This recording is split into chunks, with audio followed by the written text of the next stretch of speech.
My name is Tiffany Seward. I'm 34. Last month, my mom looked me in the eye and said, "Your sister gets sick every time she sees your face. Pack your things. Tonight." I didn't scream. I didn't cry. I picked up one bag, a gray duffel I'd had since college, and I walked out of my parents' house without a single word. My dad stood in the hallway the entire time. He watched me carry that bag past him. He said nothing. For 7 days, not one call, not one text. Then my dad called, then my mom, then my sister. I let every single one ring. But those 7 days of silence didn't break me. They gave me something I'd never had before: clarity. Before I take you back to that night, take a second to like and subscribe, and drop a comment telling me where you're watching from and what time it is right now. Now let me take you back to a Thursday evening in April, the night my mother chose my sister over me for the last time. I'm standing at my parents' kitchen sink, warm water running over a casserole dish. Thursday dinner, the same routine I've kept every other week since I moved out 6 years ago. The house smells like garlic bread and lemon cleaner. The TV is on low in the living room. Everything is normal. Everything is fine. Except Joselyn has been in my mother's bedroom with the door shut for over an hour. I can hear the murmur of her voice through the wall, rising, falling, rising again. My mother's voice is lower, soothing, the kind of tone she uses when she's absorbing someone else's crisis like a sponge. I rinse the last dish, dry my hands on a striped towel, set it on the counter, fold it in thirds, force of habit. That's when the bedroom door opens. My mother walks out first. Her face is set, not angry, decided. There's a difference. Angry leaves room for argument. Decided does not. Your sister says she gets sick every time she sees your face. She says it flat, like reading a prescription label. I need you to pack your things, tonight. I look past her down the hall. My father is standing near the coat closet, one hand on the doorframe. His eyes are on the floor. Did you ask what actually happened between us? I say. I don't need to. My mother's chin lifts. I can see what it does to her. I fold the towel once more, place it on the counter, walk upstairs. My old bedroom, the one I gave up at 12 so Joselyn could have her own space, still has a shelf with my college textbooks. I pull the gray duffel from the closet, pack it in under 4 minutes. My father is still by the coat closet when I come down. I walk past him without stopping. He's had 34 years to say something. Tonight isn't going to be the night. 3 days before the duffel bag. That's where this really starts. I'm sitting at my parents' dining table with my laptop open, helping my dad reconcile a bank statement, something I do once a month because numbers make him nervous. That's when I see it. A credit card charge. Then another. Then 14 more. $4,200. Spread across 3 weeks, all on my parents' joint card. The merchant names are a mix of boutique clothing sites, a luxury skincare subscription, and a handbag reseller. Not a single business expense. Joselyn told our parents she needed the card for startup inventory. Her online boutique, the third business idea in 2 years. I don't bring it up to start a fight. I bring it up because my father is 64 and retired on a fixed income, and $4,200 is not nothing. Joselyn, I say at dinner that night, keeping my voice level, these charges don't match any wholesale supplier I can find. She doesn't blink. You went through my purchases? Dad asked me to reconcile the statement. They're right there. Her fork goes down. Her eyes go wet. Not slowly, like a switch. You always do this. You always have to make me look bad. I'm not making you look like anything. The receipts are... I can't do this. She pushes back from the table. Her chair scrapes the floor. You have no idea how hard I'm trying, and all you do is judge. She's up. She's down the hall. The bedroom door shuts, and then my mother is standing, her napkin crumpling in her fist, staring at me like I just set the table on fire. She didn't yell back. She didn't need to. Joselyn's weapon was never volume. It was tears. I need you to understand something. That night wasn't an earthquake. It was just the latest tremor in a pattern that started when I was 12 years old. That was the year my mother told me to move my things to the basement. Joselyn was 8 and needed her own room to develop her creativity. I didn't argue. I carried my bedsheets down 2 flights of stairs and made a corner of the basement work. My dad stood in the doorway that night. He raised his hand like he was going to knock on the wall, maybe say something. Then he turned around and went back upstairs. When I was 22, I graduated summa cum laude from Virginia Tech. Project management major, double minor in data analytics and organizational communication. My parents came to the ceremony. They sat in the back. They stayed 10 minutes after the processional, then left because Joselyn wasn't feeling well. I found out later she had a headache. At 28, I got promoted to senior project manager at Lockwell Infrastructure, the youngest in the company's history. I called my mom from the parking lot, still shaking. She said, "That's great, honey. Listen, your sister just got yelled at by her boss, and she's really upset. Can I call you back?" She never called back. Every milestone shrank the moment it entered that house. Every achievement got filed behind whatever crisis Joselyn was performing that week. I kept performing because I believed that one day, if I achieved enough, they would finally see me. That was the lie I told myself for 22 years. I wasn't angry the night I packed that bag. I was exhausted. There's a difference. Anger still expects things to change. Exhaustion has stopped asking. Let me tell you about my sister. Not the version you'd hear at Thanksgiving. The version that took me 3 decades to see clearly. Joselyn is 30 years old. She's smart, genuinely smart. She reads a room faster than anyone I've ever met. She knows exactly when to lower her voice, when to let her eyes fill, when to press her lips together like she's fighting tears she's too brave to release. She doesn't plan it the way a con artist plans a grift. It's more instinctive than that. It's the only tool she's ever needed, because it's the only tool our family ever rewarded. When her online boutique went under last year, $12,000 of our parents' money gone, she didn't say I failed. She said, "I'm scared that Tiffany was right about me, and that thought makes me want to disappear." My mother heard disappear and stopped hearing everything else. Within 20 minutes, Mom was on the phone with me. "Do you see what your criticism does to her? She's fragile, Tiffany. She's not like you."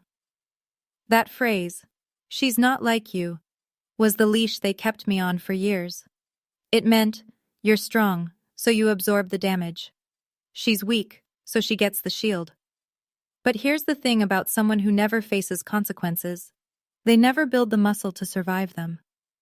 Joselyn isn't fragile because she was born that way. She's fragile because every time she started to crack, someone rushed in to glue her back together before she could learn to do it herself. And as long as I stayed in this family's orbit, she always had someone to perform against. My competence was the backdrop that made her helplessness convincing. My mother retired from teaching 3 years ago. 31 years at Maple Ridge Elementary, Employee of the Year twice. She loved that job, not just the kids, but the structure, the morning bell, the lesson plan, the lineup of small faces that needed her. When that ended, she came home to a quiet house and a husband who was already deep into his own retirement of fishing and cable news. She needed someone to need her. Joselyn volunteered without knowing it.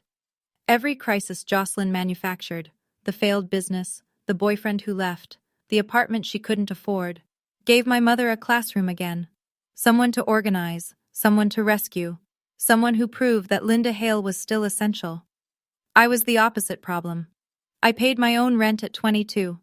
I managed multi-million-dollar infrastructure timelines by 26. I didn't call home crying. I called home to share good news, and good news didn't give my mother anything to fix. So she built a system, unspoken rules that kept the household stable and her role secure. Rule 1, never question Joselyn's choices. Rule 2, never bring up money. Rule 3, if there's tension, it's Tiffany who adjusts. Because Tiffany can handle it. Because Tiffany is strong. I used to wear that label like a badge. Strong, reliable, the one who doesn't crack. I didn't realize until much later that strong was just the word my family used for expendable. My mother didn't kick me out that Thursday because she believed Joselyn was sick. She kicked me out because I was the only threat to an architecture she'd spent 3 years building. And the anniversary party she'd been planning for 6 months, the one that needed the whole family smiling for 60 guests, was 3 weeks away. My father is a good man. I need to say that first, because the rest of this will make it sound like he isn't. Gary Hale spent 40 years fixing other people's pipes. He could diagnose a leaking valve in the dark and have it repaired before breakfast. He sold his plumbing business at 62, paid off the house, and settled into a retirement of bass fishing and Weather Channel reruns. But in his own home, he never fixed a thing that mattered. His entire strategy for family conflict was a single sentence: "Don't upset your mother." He said it the year I moved to the basement. He said it the year my graduation got cut short. He said it every time I came to him with something that hurt, something that was unfair, something that needed a father's voice. "Don't upset your mother." As if her comfort was the load-bearing wall, and everything else, my feelings, my dignity, my place in this family, was furniture you could rearrange. I remember one night when I was 14. Joselyn had blamed me for breaking a ceramic bowl she'd knocked off the counter herself. My mother grounded me for a week. That evening, my dad came down to the basement. He stood outside my door. I heard him breathing. I watched the shadow of his shoes shift under the gap. He raised his hand. I could hear his knuckles brush the wood. Then the shadow moved, and he walked away. He loved me. I know that. But love without action is just a feeling you keep to yourself. And my father kept it to himself for 34 years. Still, somewhere deep in the foundation of that quiet man, something was about to shift. I just didn't know it yet. The duffel weighs 11 pounds. I know because the strap digs into my shoulder the same way it did move-in day at Virginia Tech, the one trip my parents actually showed up for on time. I set my parents' house key on the kitchen counter, right next to the folded towel. I don't slam the door. I close it the way you close a chapter you've reread too many times. My car starts on the first turn. I pull out of the driveway, past the mailbox my dad repainted every spring, past the oak tree Joselyn and I used to climb before climbing together, stopped being something we did. 40 minutes on Route 29. No radio, no phone call, just the hum of tires and the sound of my own breathing, which is steadier than I expected. Marcus is standing in our kitchen when I come through the door. He sees the duffel before he sees my face. He doesn't ask what happened. He reads me the way he reads a deposition, looking for what's missing, not what's there. "I'll make coffee," he says. I sit at our kitchen table. My hands settle on the surface, and for a second, my right hand drifts to my stomach. 10 weeks. A life I hadn't told anyone about except the man pouring decaf at the counter. I was 10 weeks pregnant, and sitting in that kitchen, staring at the duffel bag on the floor, I made a decision that had nothing to do with my parents or my sister. My child would never grow up wondering if they were enough. I reached over and turned off my phone. The screen went black. For 7 days, I disappeared. Here's what I didn't know the night I left. The party was already falling apart without me. 2 weeks before the blow-up, Joselyn had volunteered to organize my parents' 40th wedding anniversary celebration. She announced it at Sunday brunch like she was accepting an award. "I want to do this for you guys. Let me handle everything." My mother beamed. My father nodded. Nobody mentioned that every event Joselyn had ever handled, a baby shower for our cousin, a neighborhood block party, a 4th of July cookout, had ended with someone else finishing the work, usually me. But this time, the guest list was 63 people, a rented private dining room at Belante's, the Italian place on Main Street, printed invitations, a slideshow, a catering deposit, real logistics.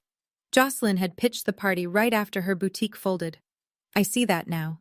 It was a play, proof she could still deliver something, proof she was still the daughter who showed up. A week before the credit card fight, my Aunt Ruth called me out of the blue. Ruth is my mother's younger sister, a community nurse, quiet, observant.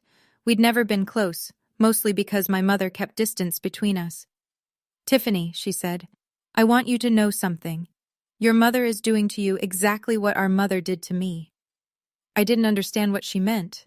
Not yet. 3 days later, I was standing at a kitchen sink, and my world tipped sideways. But Ruth's words stayed with me. And Marcus said something that same week that I keep circling back to. "You've been keeping a timeline in your head your whole life. Maybe it's time to write it down." I didn't know it then, but that timeline would become the most important project I'd ever manage. If you've ever sat at a family dinner and felt like you were performing a role nobody wrote for you, I see you. I've been there. Drop a comment and tell me. Have you ever been the invisible one in your family? I read every single comment. And if this story is hitting close to home, hit that subscribe button. Because what happens in the next 7 days changed everything for me. Day 1. I wake up at 6 like always. Shower, coffee, drive to the office. Sit through a 90-minute stakeholder meeting about a highway overpass in Henrico County. Nobody at work knows my mother kicked me out of her house 12 hours ago. Nobody notices anything different. That's the thing about being trained to absorb. You get very good at looking normal, while something inside you is rearranging. Day 2. No call. No text. I check my phone once in the morning, once at lunch, once before bed. Nothing. The silence doesn't surprise me. I know what they're waiting for. They're waiting for the pattern to complete, the part where I call first, apologize for making it worse, and offer to smooth things over so everyone can pretend it never happened. I don't call. Day 3. Still nothing. Marcus watches me from across the breakfast table. He's not a hovering man. 16 years of litigation taught him when to speak and when to let the record develop. Do you want me to call them? He asks. No, I want to see how long it takes. That night, after Marcus goes to bed, I sit at the kitchen table with my laptop. I open a blank spreadsheet, the same template I use for project risk assessments. Columns, date, event, who said what, result. I start typing. Not to build a case, not to prepare for a fight. I just need to see it laid out, clean, linear. The way I see everything else in my professional life. 3 days, not a single call, not even from my father. That silence told me more than 34 years of conversations ever did. They weren't worried about me. They were waiting for me to come back and play my part. Day 4. My phone buzzes at 11:47 a.m. Dad. For a moment, I almost let it ring. But something in me, that 12-year-old girl watching the shadow of her father's shoes shift under the door, still answers when he calls. Hey, Tiff. His voice is careful.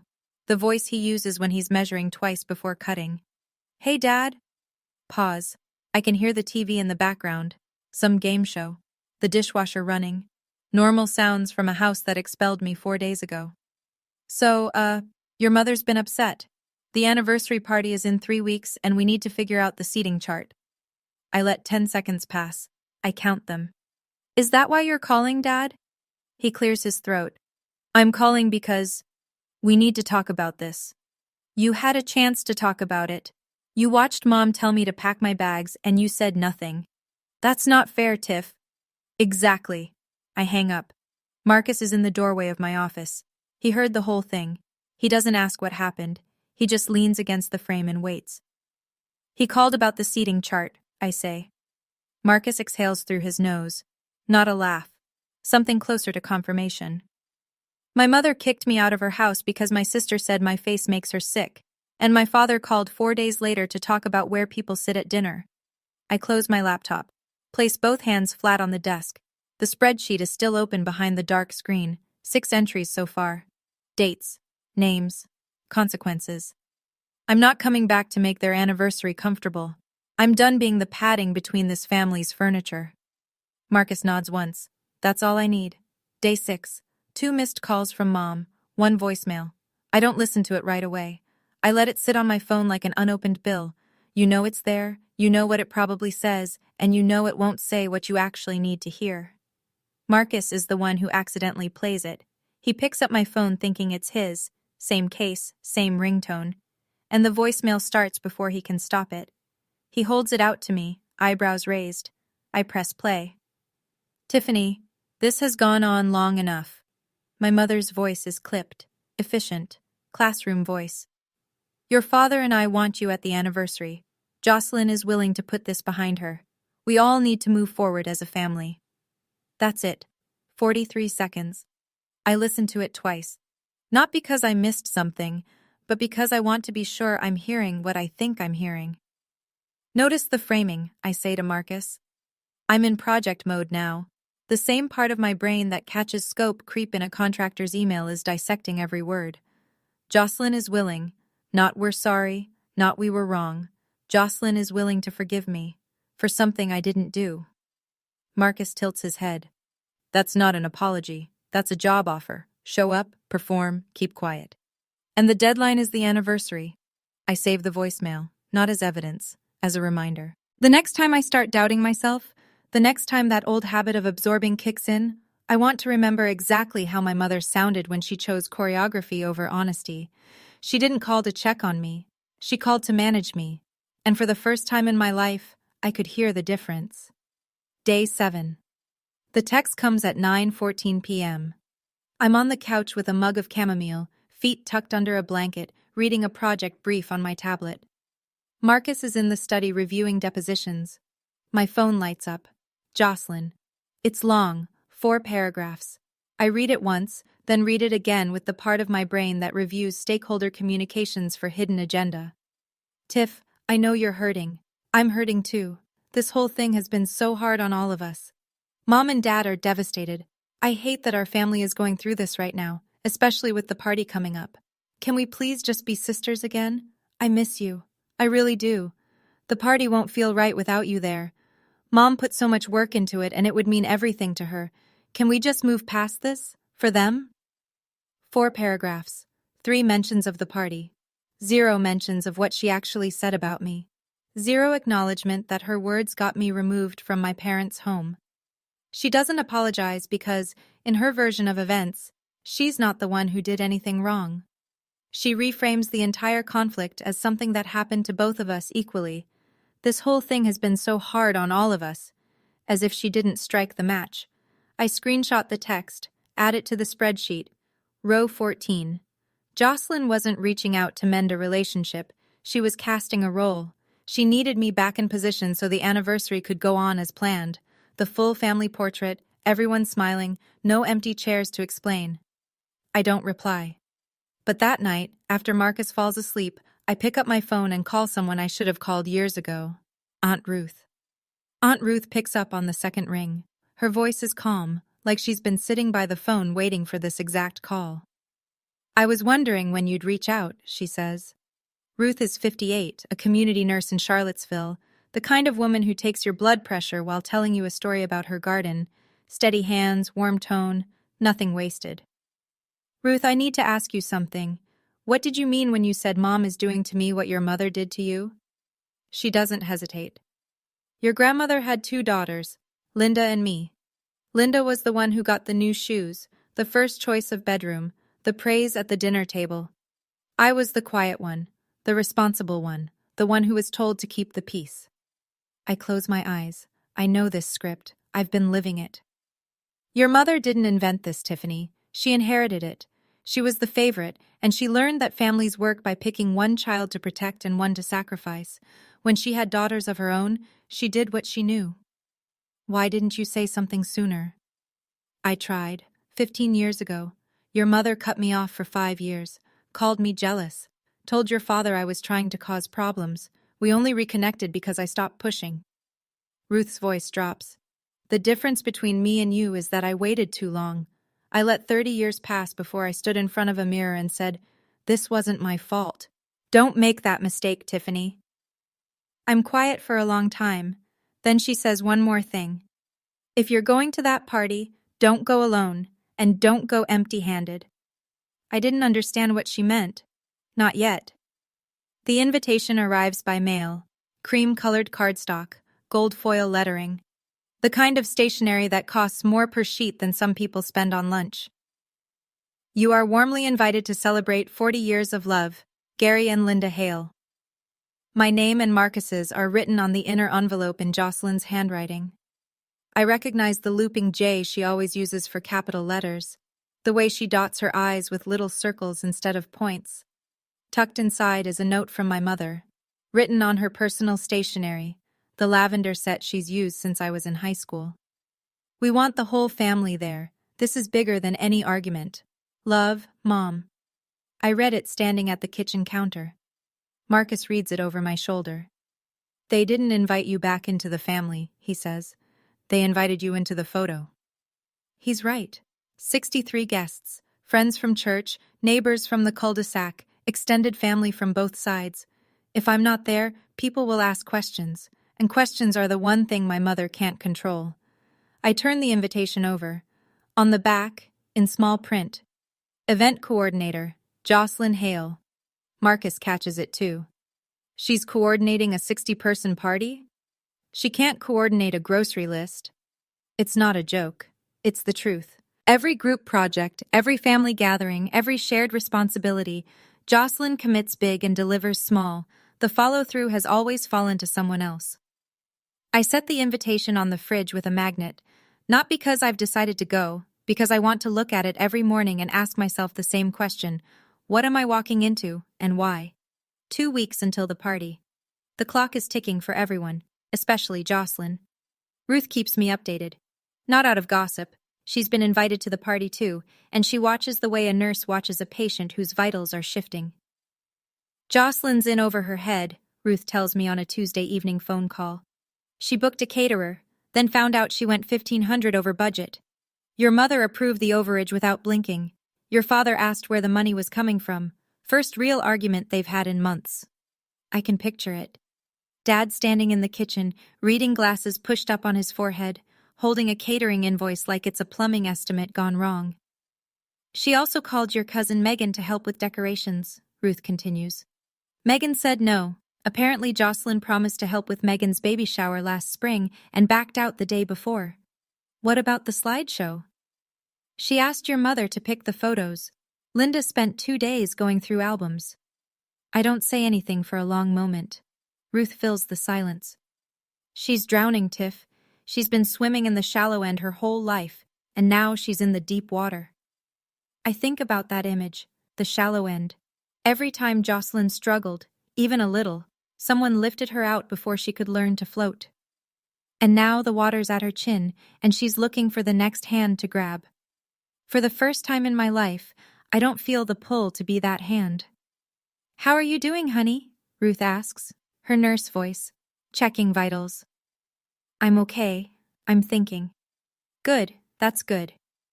For the first time, the spotlight Joselyn always craved was burning her, and no one was stepping in to adjust the lights. The calls start on a Wednesday, not from my parents, from the outer ring. Aunt Helen, my mother's older sister, calls first. Helen lives in Roanoke and visits twice a year, Christmas and someone's crisis. Tiffany, honey, your mother is heartbroken. Can't you just come to the party and be the bigger person? I've heard that phrase my entire life. Be the bigger person. It's family code for absorb the damage so the rest of us don't have to look at it. Aunt Helen, did Mom tell you what she said to me? Pause. She said you two had a disagreement. She told me to pack my things and leave her house because Joselyn said looking at me makes her sick. Longer pause. Well, I'm sure there's more to the story. Ask Mom what happened that night. Then call me back. Helen doesn't call back. 2 days later, my cousin Derek texts. Derek is my father's nephew, 2 years older than me, an accountant in Richmond. We're not close, but we exchange Christmas cards. Family is family, Tiff. Don't let pride ruin this. I type 3 different replies, delete each one. Finally, I send nothing. Derek doesn't know the story. He knows Linda's version of the story. Whatever version makes a missing daughter sound like a choice instead of a consequence. By Friday, 2 more relatives have reached out. Same script. Nobody asks what happened. Nobody asks if I'm okay. They all ask the same thing. Can you come to the party so everything looks normal? Nobody called back. Because nobody wanted to know. They just wanted the performance to resume. The comfortable, familiar production where everyone plays their role and nobody examines the script. Saturday morning. Marcus takes his coffee to the study. I take mine to the kitchen table and open the spreadsheet. 37 rows now. 12 years of data. Dates. Events. Who said what? What happened next? I'm not building a legal case. I don't need one. I'm doing something I should have done a long time ago. Looking at my family the way I look at a project that's gone off the rails. In project management, when a deliverable keeps failing, you don't just fix the latest failure. You trace the pattern. You find the recurring variable. You map the dependency chain until you see where the system breaks every single time. The system breaks here. Joselyn fails. Joselyn cries. Mom reassigns blame to me. I absorb it. Joselyn is shielded. Cycle resets. It repeats roughly twice a year and has for over a decade. The data doesn't lie. The data never lies. I scroll through the family group chat, still on my phone, nothing deleted. The messages are ordinary on the surface. Birthday wishes, Thanksgiving logistics. But every few months, there's a cluster. Joselyn's name in distress, my mother's name in defense, my name in silence. Marcus walks in, refills his mug, and looks over my shoulder. He reads for a long minute. "This isn't a family," he says. "This is a project with a broken scope." I close the laptop. Not because I'm done, because I know enough. I have the timeline, I have the pattern, but I still don't have a plan. I don't know what I'm going to do with this clarity, or whether it matters, or whether speaking up will change anything at all. Then Ruth calls again, and everything shifts. I want to pause here for a second. If you're still watching, it means this story is resonating, and I'm grateful for that. Right now, I'm staring at a spreadsheet that maps 12 years of a pattern I couldn't see while I was living inside it. If you've ever had that moment, where you finally stepped back and saw the whole picture for the first time, tell me about it in the comments. And hit that like button if you want to see what happens at that anniversary party. Ruth doesn't bother with small talk. She opens with, "I'm coming to the party, and I think you should come too." I set down my pen. "Why?" "Because your mother has been telling people you're having marriage problems. That's why you haven't been around." The kitchen goes quiet. Even the hum of the refrigerator seems to pull back. "She told them I'm having marriage problems?" "She told Helen. Helen told cousin Patty. Patty told me. Your mother would rather 60 people think your marriage is failing than know she told her own daughter to leave." I grip the edge of the counter. Not because I'm going to cry, because something in my chest has shifted from exhaustion to heat. A clean, focused heat, like a welding arc. I've been kicked out. I've been ignored for 7 days. I've been recruited back as a prop for a family portrait. And now, while I'm not there to defend myself, my mother is rewriting the story, turning my absence into my failure instead of hers. "She could push me out," I say, and my voice is steady. "She could ignore me, but she does not get to rewrite my story." Ruth is quiet for a moment, then, "That's exactly what I needed to hear." We talk for another 20 minutes. Ruth tells me she's already spoken to 2 cousins, not to recruit allies, not to stir drama.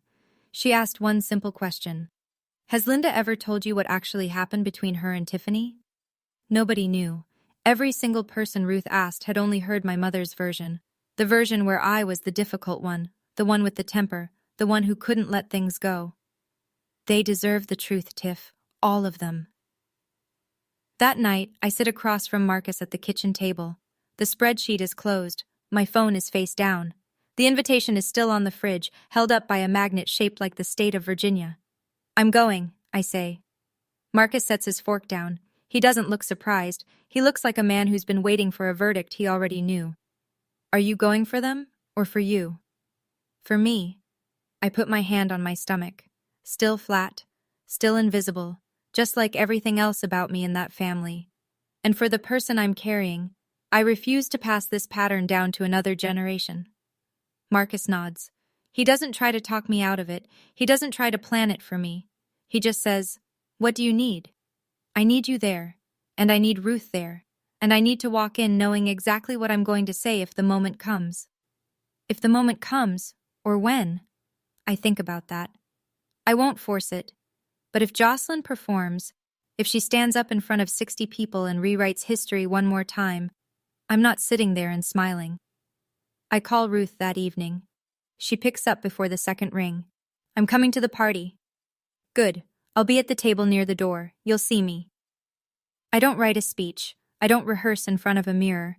I've spent my whole career walking into rooms full of contractors, engineers, and city officials and laying out the facts under pressure. I know how to speak clearly when the room doesn't want to hear it. I just need the facts. And I've had those memorized since I was 12.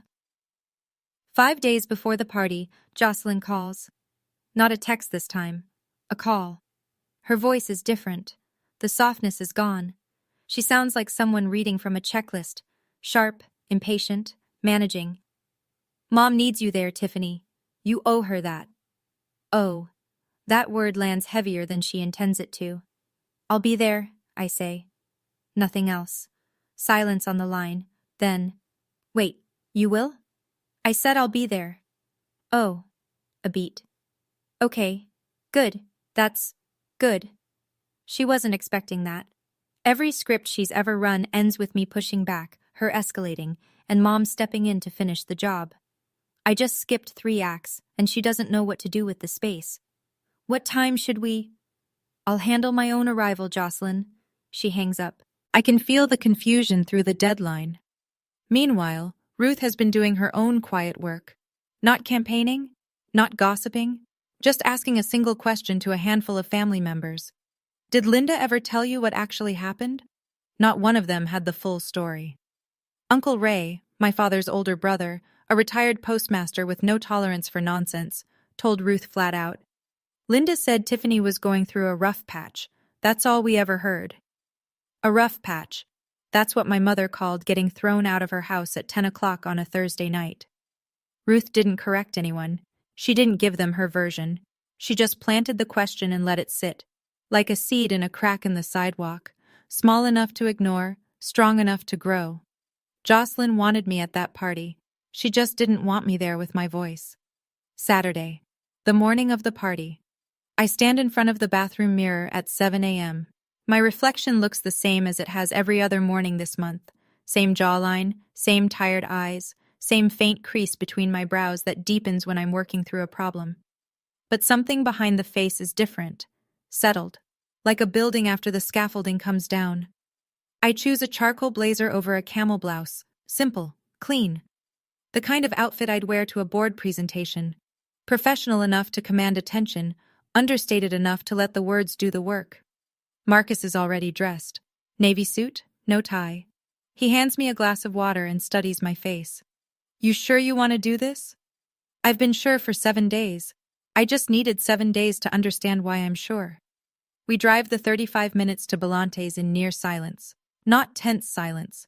The kind of quiet that happens when 2 people have already said everything that needs saying and are now just watching the road unfold. The parking lot is already half full when we arrive. I recognize cars. Uncle Ray's green pickup, Aunt Helen's silver sedan, Cousin Megan's minivan. 63 people coming to celebrate 40 years of a marriage held together by routine and avoidance. Ruth is inside already. I spot her through the window, seated near the door, a glass of water in front of her, watching the room the way a nurse watches a waiting room. She catches my eye through the glass. One nod. I take a breath. Marcus opens the restaurant door. My mother sees me first. Her face flickers, relief, then something sharper, like recognition.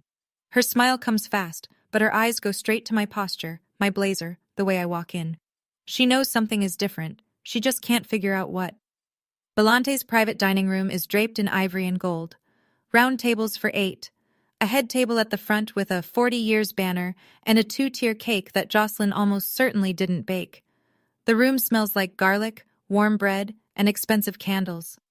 Joselyn is working the room like a campaign manager, hugging aunts, refilling water glasses, pointing the caterer toward the appetizer table with an authority she hasn't earned.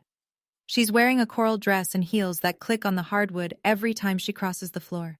She looks put together. She looks in charge. Then the slideshow starts. A laptop connected to a projector throws photos onto the far wall. My parents' wedding, their first apartment, Joselyn as a baby, Joselyn's first day of school, Joselyn at her high school graduation, Joselyn at the beach with Mom and Dad, Joselyn blowing out birthday candles while our parents beam. I count the photos. 46 total. I appear in 3. One is a wide family shot where I'm standing at the edge. One is me at age 6, half hidden behind my father's leg. The third cuts off at my shoulder. 46 photos. 3 with me in frame, none where I'm the subject. A few of the older relatives notice. Uncle Ray glances at me from across the room. His brow furrows. Cousin Megan tilts her head at the screen, then looks at me, then back at the screen. I sip my water. I smile at anyone who catches my eye. I am calm, and I am present, and I am watching everything. My mother steps to the front of the room. She thanks Joselyn for putting this whole beautiful evening together. She doesn't mention my name. I wasn't waiting for the right moment. I was letting the moment build itself. Dessert plates are cleared. Joselyn stands. Someone hands her the microphone. A wireless handheld, the kind they use for karaoke nights at Belante's. She smooths her dress, tucks a strand of hair behind her ear, smiles. I want to say a few words about the two most incredible people I know. The room settles, phones go face down. 63 people give Joselyn exactly what she's always wanted: undivided attention. Mom and Dad, 40 years. That's not just a number, that's a lifetime of choosing each other every single day. And I want to thank you for always believing in me, even when things were hard. Her voice cracks. Practiced. Perfect. Even when not everyone in this family made it easy. Her eyes flick to me, just for a second, but enough for the people who are watching, and several are, to follow the glance.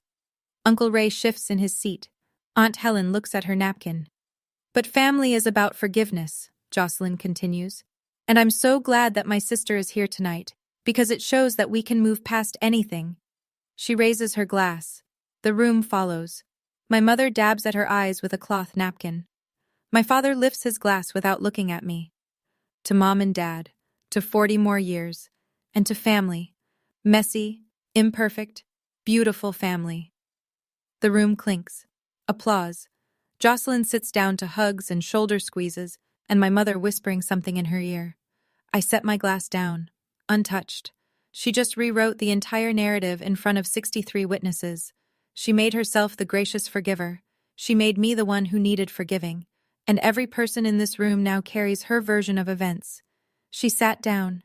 Everyone smiled, and I stood up. I don't reach for the microphone.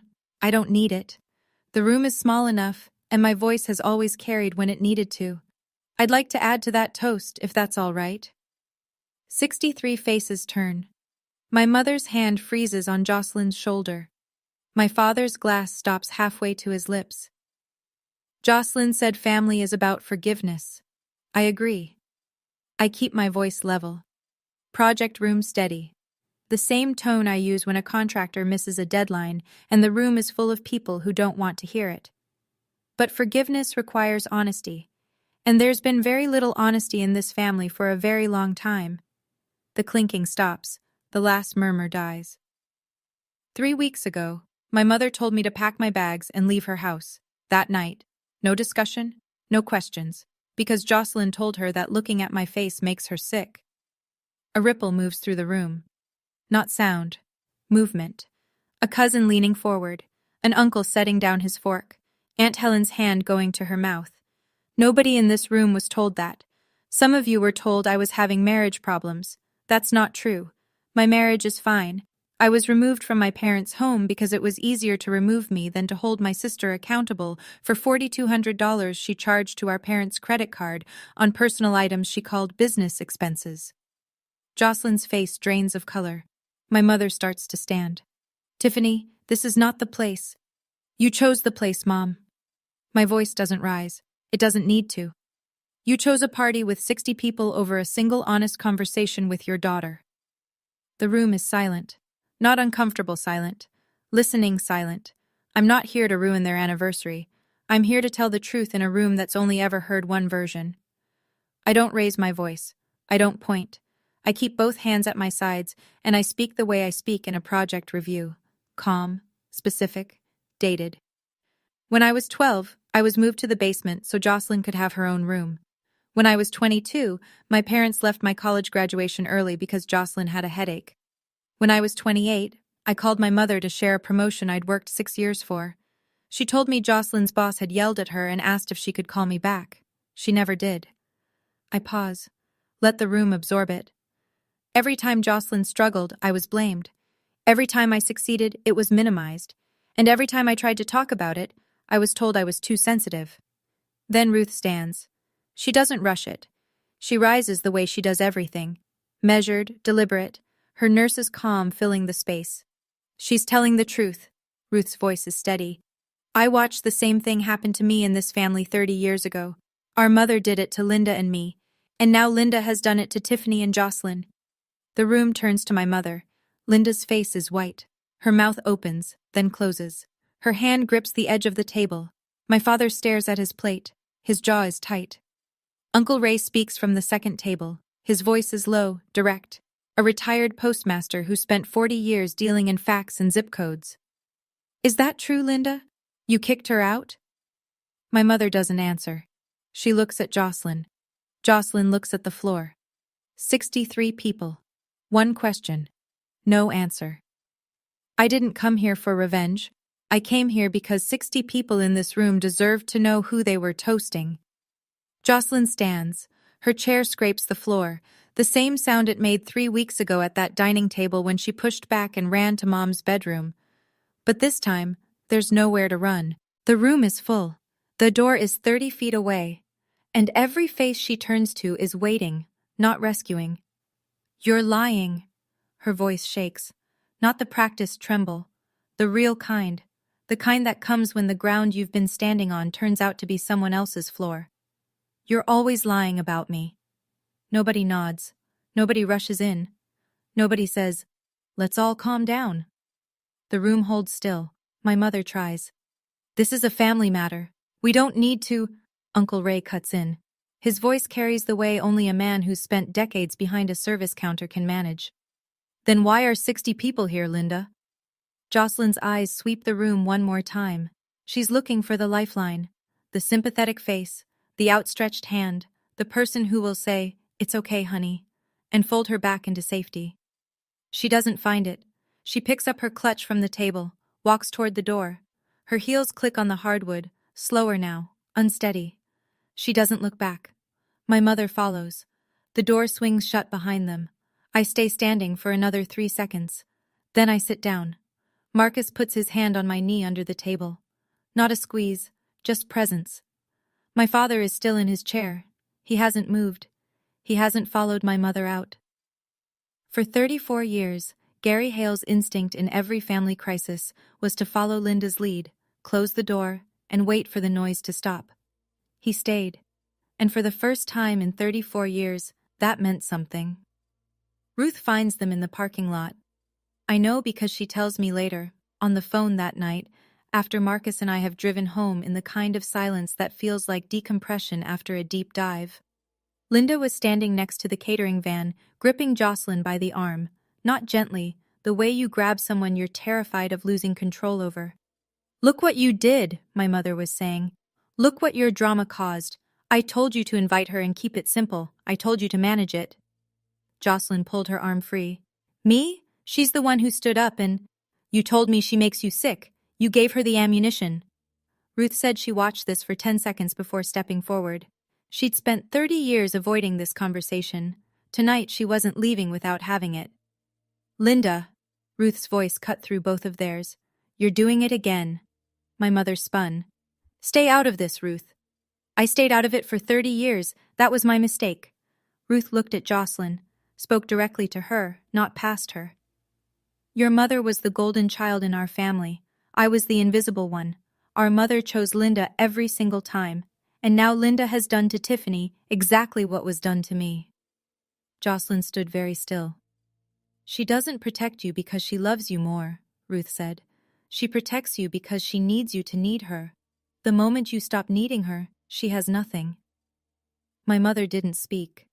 Ruth told me her hands were trembling, not from anger, from recognition, the kind that hits when someone holds up a mirror you've spent a lifetime avoiding. Joselyn looked at her mother, then she walked to her car alone. Back inside, the room has thinned. Some guests left quietly during the commotion, others linger, unsure whether to stay or go. The cake sits untouched. The slideshow has been turned off. Someone pulled the plug, maybe out of mercy. I'm at a table near the window, finishing a glass of water, when my father sits down across from me. No preamble. No, how about that weather warm-up? He just pulls out the chair and drops into it like a man who's been standing too long. We sit in silence for a full minute. I let him have it. He needs the runway. I knew, he says. His voice is low, not a whisper, just the volume of a man who's not used to saying things that matter. I always knew it wasn't fair. Then why, Dad? He rubs the bridge of his nose with his thumb and forefinger. The gesture is so familiar it almost makes me lose my composure. He did the same thing the night I moved to the basement, the night of my graduation. Every night he chose silence over confrontation. Because fighting your mother was harder than watching you hurt, and I chose the easier path every time. His eyes are wet, not streaming, just full. The kind of tears a man who grew up in a generation of men don't cry allows himself when the scaffolding finally comes down. I'm not asking you to forgive me, he says. I'm telling you I failed, and I'm telling you now because I should have told you when you were 12. I look at him for a long time, my father, the man who almost knocked. I hear you, Dad, but hearing it doesn't undo it. He nods, he doesn't argue, and just that, is a start. I love you, Dad, but I can't rebuild on a foundation you chose to crack. The week after the party, my phone buzzes more than it has in years, but for the first time the calls aren't asking me to perform, they're asking me to talk. Cousin Megan texts first. I saw the slideshow. 3 photos, Tiff. 3. I'm so sorry I never said anything. Uncle Ray calls on Monday. I've known your mother a long time. I always thought something was off. I should have pushed harder. 2 of my father's old fishing buddies, men who'd been at that party, reach out to Marcus. They don't say much. Just, your wife's got guts. We respect that. And then Aunt Helen calls. The same Helen who told me to be the bigger person. Her voice is different now. Smaller. I asked your mom what happened that night. She didn't deny it, Tiffany. She just stopped talking. I'm sorry I told you to let it go. I didn't know. 4 people in 1 week. 4 people who saw the same family I grew up in and chose not to look too closely. Now they're looking. It doesn't fix anything, but it matters. Joselyn doesn't call. My mother doesn't call. Then 9 days after the party, an email arrives. From Joselyn. 2 lines. I don't know who I am without this family protecting me. I hate you for making me see that. I read it 3 times. I don't reply, but I recognize something in those 2 sentences that I've never heard from Joselyn before. The truth. Ugly, raw, unperformed truth. She's not playing a role. She's standing in the wreckage of the only strategy she's ever known, and for the first time, she has no script. It isn't an apology, but it's the most honest thing my sister has ever said to me. I write the email on a Sunday morning. Marcus is mowing the lawn. The house smells like the lavender candle I lit on the kitchen windowsill. My laptop is open. My hands are steady. I address it to both my parents. Not a text, not a phone call. An email. Because I want a record, and because some things need to be said in full sentences, not fragments squeezed between interruptions. Mom, Dad, I love you. And because I love you, I need to be honest about what I need going forward. I lay out 3 conditions. Not ultimatums. Conditions. First, I will not be in the same room as Joselyn until she acknowledges, directly to me, what she said and what it caused. Not, let's move on. Not, I'm sorry you felt that way. A real acknowledgement. Second, neither of them discusses me with extended family unless I'm present in the conversation. No more rewriting. No more narrating my life in my absence. Third, any visit, any call, any interaction respects these boundaries. If they're crossed, I'll leave. No argument, no second warning. This isn't punishment, I write. This is protection. For me, for Marcus, and for the child I'm carrying. I let that sentence sit on the screen for a long time before I hit send. The pregnancy. 12 weeks now. They're finding out through an email about boundaries, which isn't how I imagined it. But the truth is, this is the only version of the announcement that's honest. I'm not sharing this news to manipulate or guilt. I'm sharing it because the stakes are real, and they need to understand exactly what's at risk if nothing changes. I press send, close the laptop, walk outside. Marcus kills the mower when he sees me. Sent? He asks. Sent. 3 months later. The nursery is pale green, a color Marcus picked after reading an article about calming environments for newborns. The crib is assembled. The mobile hangs from the ceiling, little wooden birds that turn slowly in the draft from the window. My belly is showing now. 16 weeks. The morning sickness has faded into something gentler. A low hum of awareness that everything is shifting, inside and out. Ruth comes by on Saturdays. She brings casseroles and unsolicited advice about infant sleep schedules, and I love every second of it. She sits at our kitchen table and tells stories about when she was a young nurse, the babies she delivered, the families she watched form and reform, the ones that made it and the ones that didn't. She's the family I should have had access to all along. My mother kept that distance for years. Now the distance is mine to close, and I'm closing it. My father calls on Wednesdays. Not long calls. 5 minutes, maybe 10. He asks about the baby. He asks about Marcus. He asks how I'm feeling. He doesn't mention my mother, and I don't ask. We're building something small and careful, like a man repairing a joint, one fitting at a time. My mother sent a card, pale yellow envelope, no return address, but I'd know her handwriting anywhere. Inside, a generic congratulations card from the grocery store.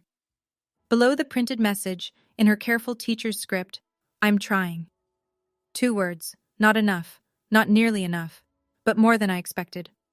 Joselyn. Nothing. Silence. And I've learned enough about silence to know there are different kinds. Some silence is punishment, some is processing. I choose to believe hers is the second kind. I don't need them to be perfect. I need them to be honest. And honest is a slow road. I'm standing in the nursery. The paint is dry. The crib is ready. The window is cracked open, and a May breeze pushes through the screen, turning those little wooden birds in slow circles above the mattress. Marcus comes up behind me. His hand rests on my shoulder, warm, solid, the weight of someone who's been standing next to me, not in front of me, through all of it. This room has no history, I say.